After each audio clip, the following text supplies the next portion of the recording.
Hello everybody and welcome back to another timeline and final thoughts, this time for an Irish miner. So this is actually the second time on the Twitch channel that we attempted this achievement. This has been the most elusive achievement that we've ever gone for. I think we ended up failing like 4 or 5 times the first time we tried it. This was like 6 months ago. And I remember like rage quitting and picking England. And we're like, oh, we're going to go beat these people up as England just to make ourselves feel better. And we ended up failing, even as England.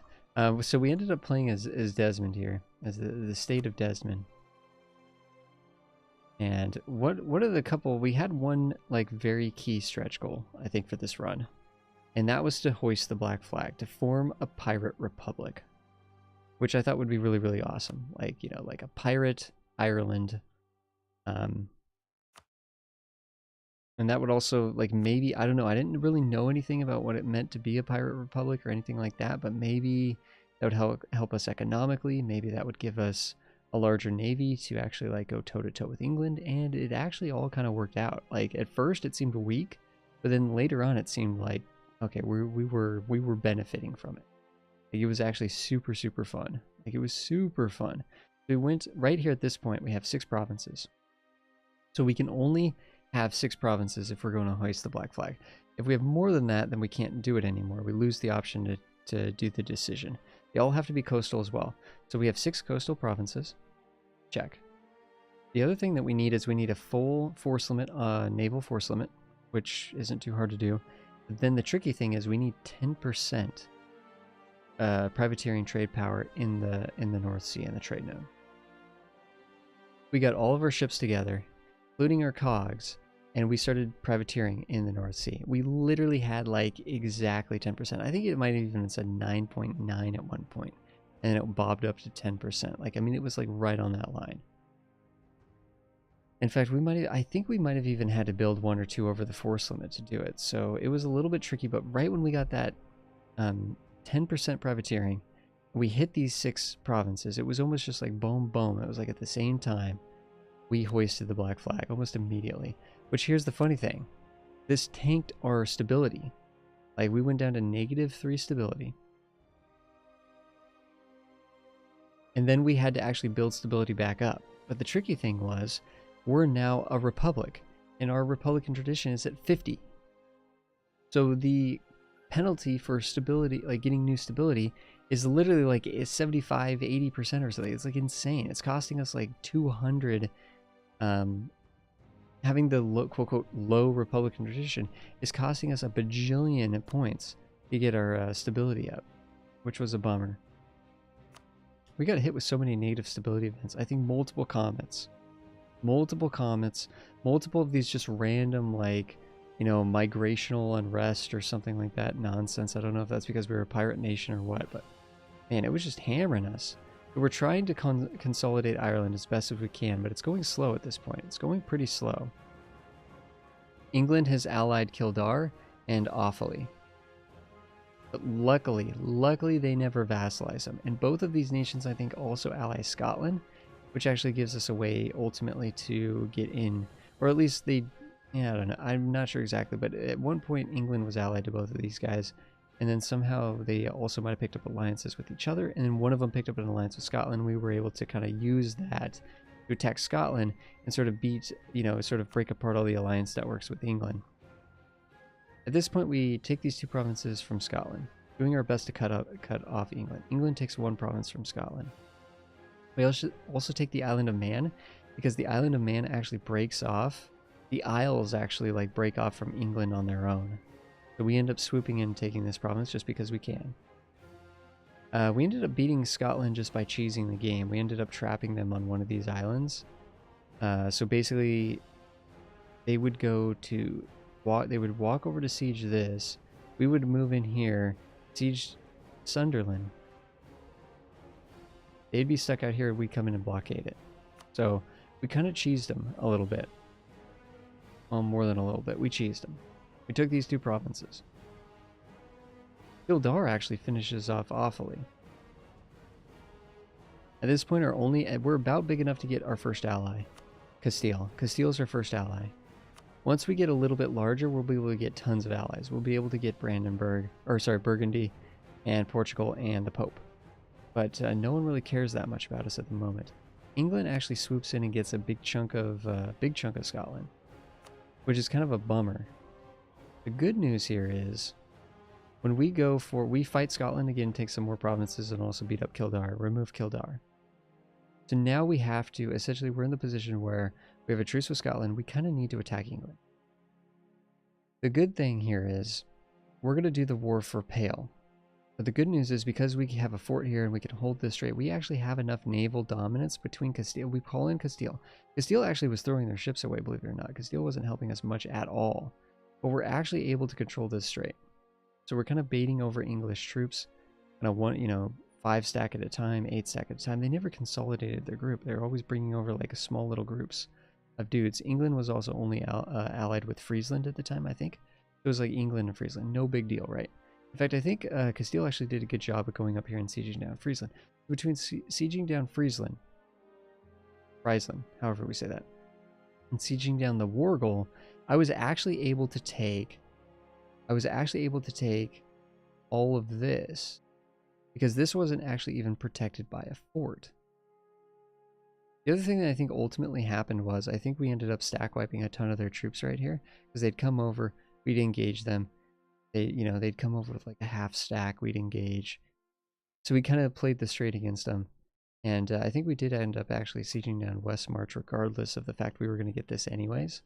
We ended up getting West March, the fort there anyways, which is kind of nice. The second war against England, we just go mano-a-mano. At this point, our navy can actually suppress theirs. We have 66% increased chance to capture ships between our naval doctrine and being a pirate nation, and it's fantastic. We're literally just like stealing heavies from the English. It's amazing. We're doing tons of raiding. We're raiding all through here. In fact, there was a situation where, I think that second war, this war that we took all this here, Aragon was in the war. We called in Castile again. I think we called in the Papal State. We called in everybody. Papal State, Portugal, Castile, Burgundy. The funny thing is Aragon almost won. Well, Aragon almost won these nations down here, which was crazy.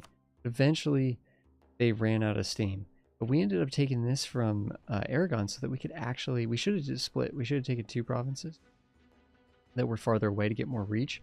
But now we're raiding down here.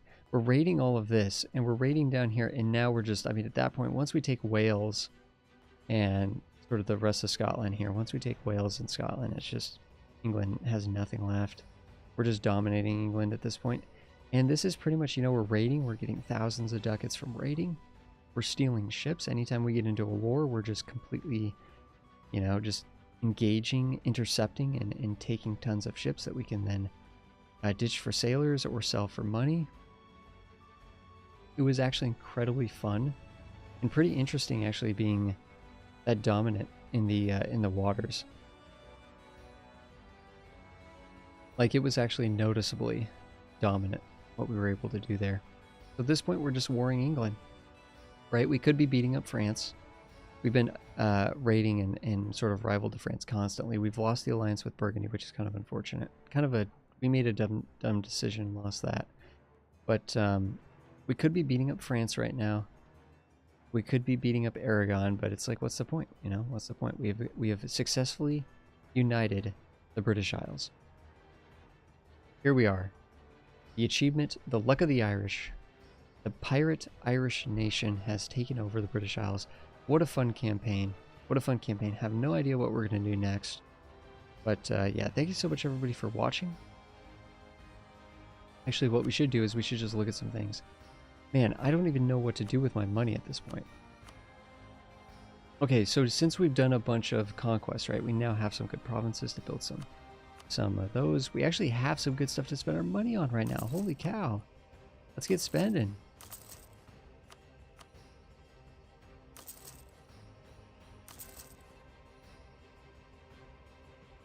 Get spending.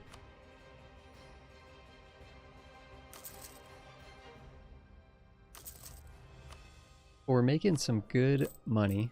Here's our pirate king. So there was some really fun little reforms here. We ended up going with the pirate king.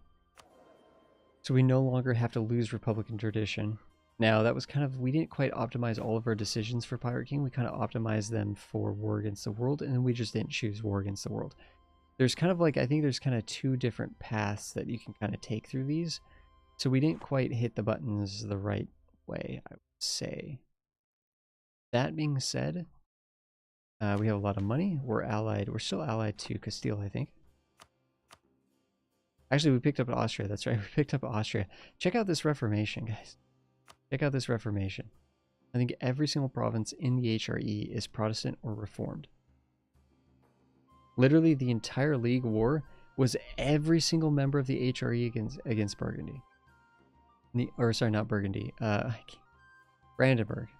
It was the entire HRE against Brandenburg, who technically at the time was 100% Protestant or Reformed or something.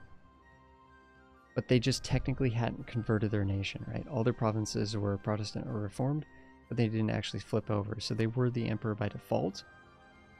And Austria declares on Bohemia almost immediately, and just dominates them. It was insane. We actually have tons of papal influence, even though the Pope hates us at this point because we are raiding them constantly after we lost the alliance with them. Just kind of raiding them, not really caring. Yeah, we get tons of money from doing these raids. I mean, we could raid this bit right here. That's only 40, but I mean, you know, it adds up, right? We start raiding this for like 100. We raid this for like 100. It all adds up. Now that we beat up England, we get less to raid, but, you know, a little bit more range. I think if we kept playing this, we'd beat up France. We'd come into the Baltic. If we could take like if we could take Gotland, we could literally raid the entire Baltic. That would be amazing. Also, if we took like Crete from Aragon, we could raid all of this. That'd be amazing. Getting up into Venice, if we actually took Venetia, that'd be fantastic too. I think it'd be really fun to play that kind of a game where you're just kind of spread out, getting all these little footholds and just dominating the seas. I think that'd be really cool. Anyways, that was a super, super fun campaign as Ireland. As Desmond into Ireland, into Pirate Ireland. Into Luck of the Irish. What a fantastic run. That was super fun. Can't wait to get another run going though. So thank you so much everybody, and I will see you guys in the next one.